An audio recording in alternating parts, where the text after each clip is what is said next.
ఈరోజు చాలా మందికి తండ్రి అనే క్యారెక్టర్ తెలియదు. He's the provider, he's the defender, he's the protector.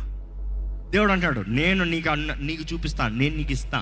నీకు ఏదైనా కీడు వస్తే నేను చూసుకుంటా, నేను నిలబడతాను నీ పక్షాన, నేను నిన్ను కాపాడుతా, నా ప్రాణాన్ని నీ కొరకు పెడతాను. కావాలంటే కంటి పాపలాగా నిన్ను కాచి కాపాడే దేవుణ్ణి, నా అరచేతుల్లో నిన్ను చెక్కుకున్న దేవుణ్ణి, తల్లి అయినా తల్లి మరచినేమో కానీ నేను నిన్ను మరువనని చెప్పిన దేవుణ్ణి. ఈరోజు దేవుడు అంత గొప్పగా ప్రేమిస్తున్నాడండి. ఈ కీర్తన చదివేటప్పుడు మనమే చూసుకోవాలి. ఎందుకంటే మన జీవితంలో కూడా దేవుడు ఎన్నో చేశాడు, అవునా కాదా? ఎంతమంది ఇక్కడ ఉన్నవారు చెప్తారండి, ఎన్నో ఆపదలు, ఎన్నో పోరాటాలు, ఎన్నో విషయాల్లో దేవుడు నా జీవితంలో కార్యము జరిగించాడు అన్నవారు ఉంటే చేతులు హల్లెలూయా చెప్పండి బిగ్గరగా.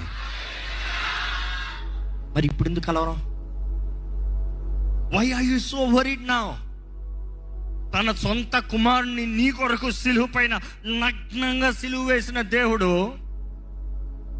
చిన్న సమస్య నీ జీవితంలో చేసి పెట్టలేడా?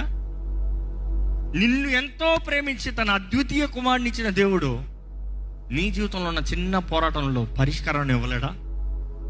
ఈరోజు మనం చాలాసార్లు ఆయన చేసినవి అనుభవిస్తూనే నాకు ఇంకా లేదే, నాకు ఇంకా ఇవ్వలేదే, నాకు ఇంకా జరగలేదే, ఇదిగో ఇది అనుభవిస్తున్నావు, రేపు ఏమవుతుందో, ఇదిగో ఇందులో ముందుకు అడుగు తీసో, ఆ తర్వాత ఏమవుతుందో. Stop worrying.